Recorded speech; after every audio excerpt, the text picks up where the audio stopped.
सभी टीचर को मेरा नमस्कार। जैसे कि आप जान रहे हैं, निष्ठा ट्रेनिंग 3.0 FLN कोर्स 0.5 विद्या प्रवेश और बाल वाटिका को समझना।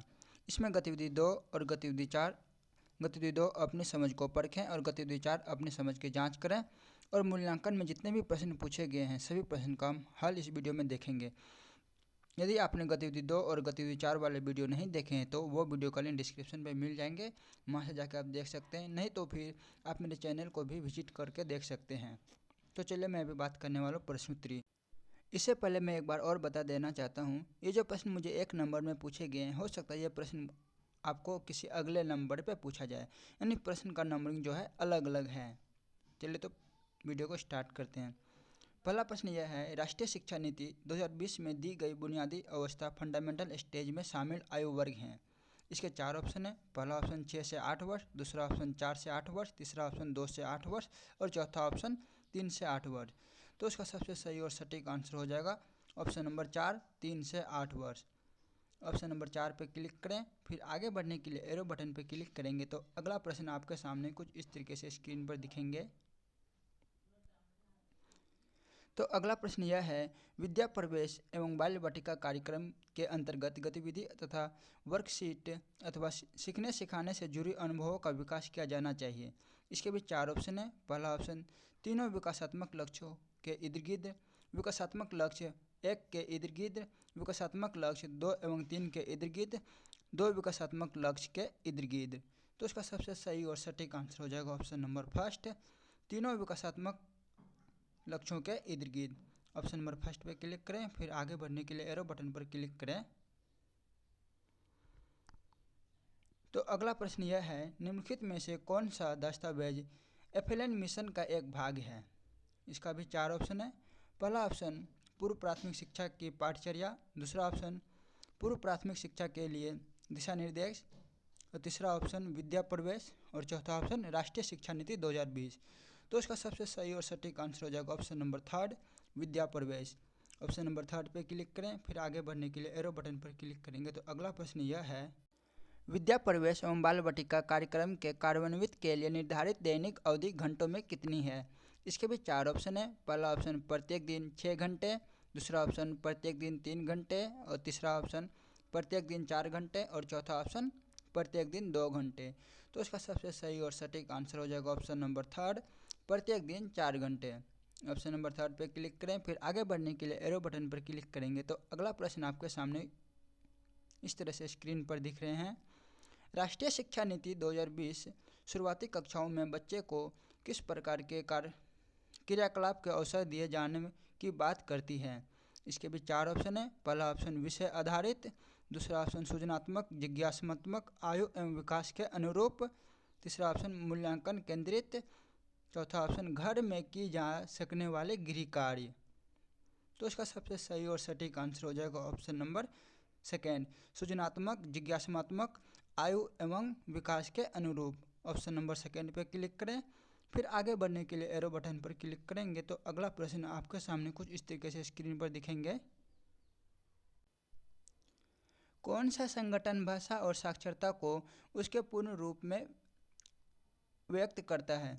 इसके भी 4 ऑप्शन है। पहला ऑप्शन पढ़ना या फिर कहानी एवं लिखना, मौखिक पढ़ना एवं लिखना, तीसरा ऑप्शन मौखिक पढ़ना एवं कहानी और चौथा ऑप्शन मौखिक लिखना एवं कहानी।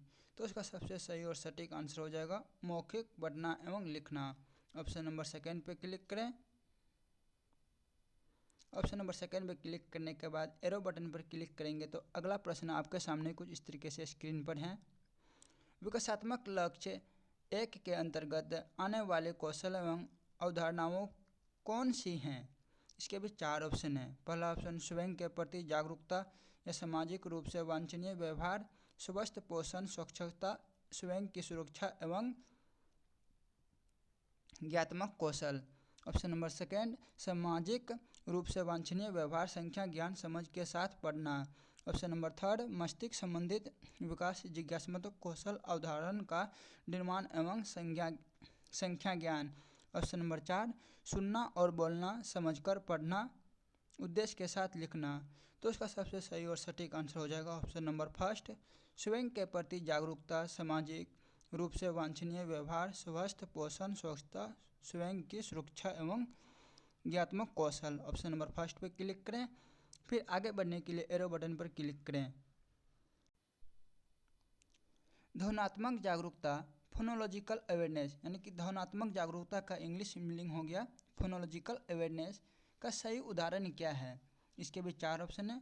पहला ऑप्शन विराम चिन्हों लोग के एवं लेबल का ध्यान रखना। दूसरा ऑप्शन किसी पुस्तक के पृष्ठों के आगे से पीछे पलटना। ऑप्शन नंबर थर्ड किसी पुस्तक के शीर्षक, लेखक, चित्रकार, आवरण पृष्ठ की पहचान करना। ऑप्शन नंबर 4 तुकान शब्दों की पहचान करना।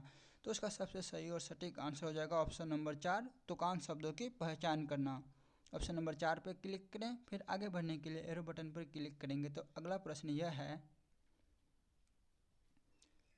विद्या प्रवेश एवं बाल वाटिका में मूल्यांकन की किस प्रक्रिया के बारे में बताया गया है?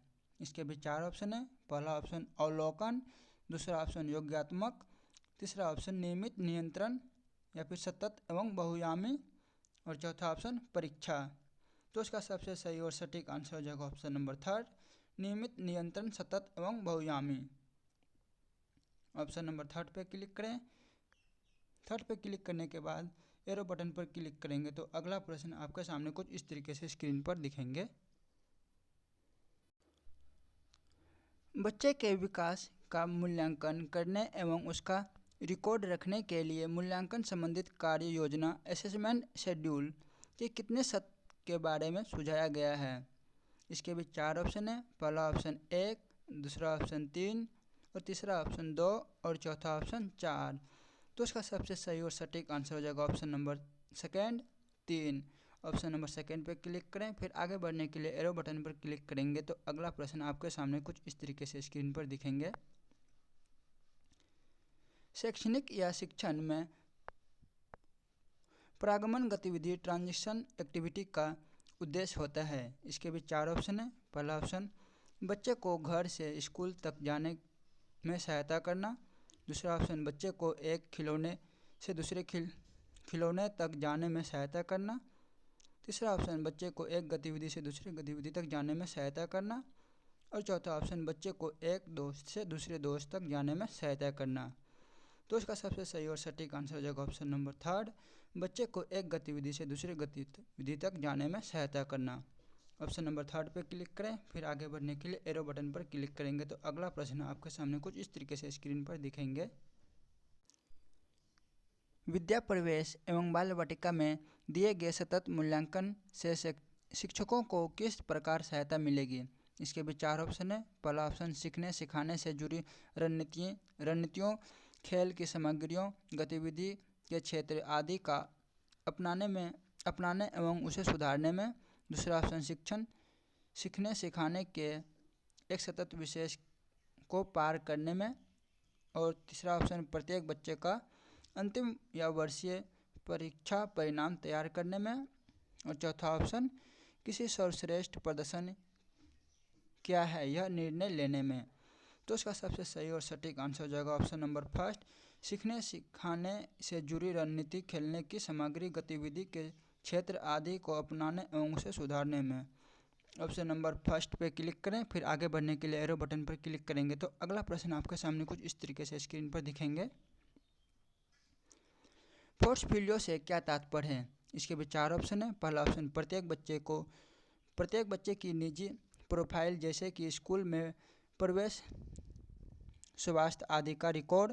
दूसरा ऑप्शन शिक्षण सामग्री एवं खिलौने का संग्रह। तीसरा ऑप्शन प्रत्येक बच्चे द्वारा किए जाने वाले कार्य का संकलन। और चौथा ऑप्शन प्रत्येक बच्चे की समय की पाबंदी का रिकॉर्ड। तो इसका सबसे सही और सटीक आंसर हो जाएगा option number second, option number third. Option number third पे क्लिक करें। फिर आगे बढ़ने के लिए एरो बटन पर क्लिक करेंगे तो अगला प्रश्न आपके सामने कुछ इस तरीके से स्क्रीन पर दिखेंगे। गतिविधि या रुचि क्षेत्र का मुख्य उद्देश्य बच्चे को निम्नलिखित के लिए अवसर प्रदान करता है। इसके भी 4 ऑप्शन है। पहला ऑप्शन आराम, दूसरा ऑप्शन निबंध रूप से खेलना या भरपूर खेलना या फ्री प्ले, और तीसरा ऑप्शन खड़े होना और चौथा बैठना। तो इसका सबसे सही और सटीक आंसर हो जाएगा ऑप्शन नंबर सेकेंड, निबंध रूप से खेलना, भरपूर खेलना, free play. Option number second पर क्लिक करें। फिर आगे बढ़ने के लिए एरो बटन पर क्लिक करेंगे तो अगला प्रश्न आपके सामने कुछ इस तरीके से स्क्रीन पर है। राष्ट्रीय शिक्षा नीति 2020 के अनुसार शिक्षण के न्यू स्तरीय उत्पन्न संकट किन दो पहलुओं को रेखांकित करता है? इसके भी चार ऑप्शन है। पहला ऑप्शन मौलिक साक्षरता और संख्या ज्ञान, दूसरा ऑप्शन स्वास्थ्य, खुशहाली एवं संख्या ज्ञान, तीसरा ऑप्शन बुनियादी संख्या ज्ञान और पर्यावरण के प्रति जागरूकता, और चौथा ऑप्शन बुनियादी साक्षरता और संख्या ज्ञान। तो इसका सबसे सही और सटीक आंसर हो जाएगा ऑप्शन नंबर 4, बुनियादी साक्षरता और संख्या ज्ञान। ऑप्शन नंबर 4 पे क्लिक करें। फिर आगे बढ़ने के लिए एरो बटन पर क्लिक करें। तो अगला प्रश्न यह है, विद्या प्रवेश एवं बाल वाटिका कार्यक्रम का मूल उद्देश्य क्या है? इसके भी चार ऑप्शन है। पहला ऑप्शन प्राथमिक कक्षाओं में बच्चे का व्यवधान रहित शिक्षण सुनिश्चित करना, दूसरा ऑप्शन प्री स्कूलिंग स्तर पर बच्चों का व्यवधान रहित शिक्षण सुनिश्चित करना, और तीसरा ऑप्शन बच्चे को शिक्षण हेतु अनुकूल वातावरण प्रदान करना, और चौथा ऑप्शन बच्चे को विकास एवं सहायता सामग्री उपलब्ध कराना। तो इसका सबसे सही और सटीक आंसर हो जाएगा ऑप्शन नंबर फर्स्ट, प्राथमिक कक्षाओं में बच्चे का व्यवधान रहित शिक्षण सुनिश्चित करना।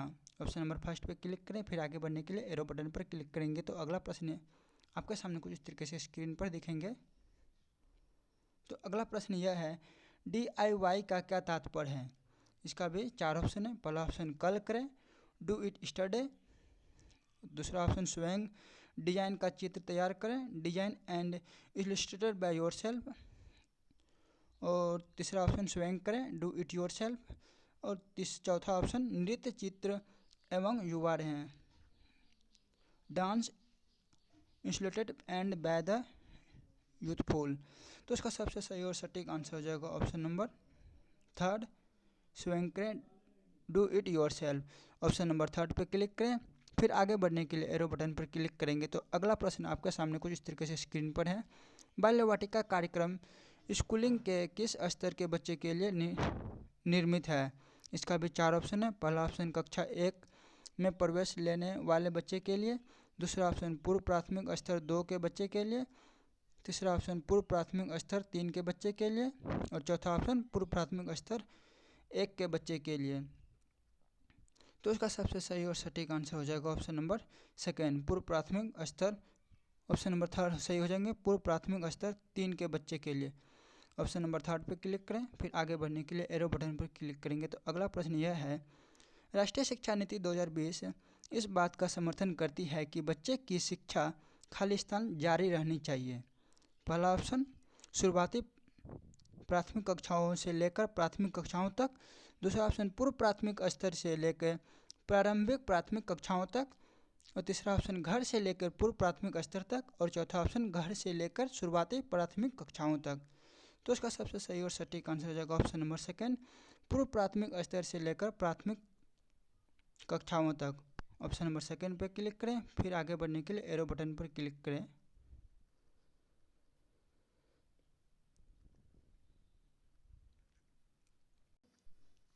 तो अगला प्रश्न यह है, साप्ताहिक कार्य योजना का क्या तात्पर्य है? इसके भी चार ऑप्शन है। पहला ऑप्शन एक सप्ताह में पढ़ाए जाने वाले अध्ययन की सूची तैयार करना, दूसरा ऑप्शन एक सप्ताह में कार्यान्वित की जाने वाले गतिविधि की संख्या, और तीसरा ऑप्शन कार्यक्रम के कार्यान्वित में लगाने वाले सप्ताहों की संख्या, और चौथा ऑप्शन एक सप्ताह में कार्यान्वित की जाने वाले गतिविधियों की दिनवार योजना। तो इसका सबसे सही और सटीक आंसर हो जाएंगे ऑप्शन नंबर 4, एक सप्ताह में कार्यान्वित की जाने वाले गतिविधि की दिनवार योजना। ऑप्शन नंबर 4 पे क्लिक करें। ऑप्शन नंबर 4 पे क्लिक करने के बाद आगे बढ़ने के लिए हम जैसे ही एरो बटन पर क्लिक करेंगे, ऑप्शन नंबर 4 पे क्लिक करें। जैसे ही हम एरो बटन पर क्लिक करते हैं तो हम अपना यहाँ पे देख सकते हैं कि टोटल क्वेश्चन कितना थे, 20 थे। क्वेश्चन आंसर मैंने 20 दिए हैं, क्वेश्चन स्किप 0। इसका मतलब मैंने कि 20 क्वेश्चन में से 20 क्वेश्चन का जवाब दे दिए हैं और मैंने एक भी क्वेश्चन नहीं छोड़े हैं। यदि आपका किसी कारणवश एक भी क्वेश्चन छूट जाता है, यानी क्वेश्चन स्किप में 2-3 कुछ भी आते हैं, तो आप रिव्यू करके फिर से क्वेश्चन का जवाब दे के अपना स्कोर बढ़ा सकते हैं। नहीं तो फिर सबमिट बटन पर क्लिक करें। सबमिट बटन पर क्लिक करने के बाद आप देख सकते हैं कि मैंने जो क्वेश्चन का जवाब दिए हैं कितना स्कोर है। ठीक है, नहीं तो देख सकते हैं कि योर स्कोर इज 20/20। इसका मतलब मैंने 20 क्वेश्चन में से 20 क्वेश्चन का बिल्कुल सही जवाब दे दिए हैं। तो आज के लिए इतना ही, अब मिलते हैं नेक्स्ट वीडियो में।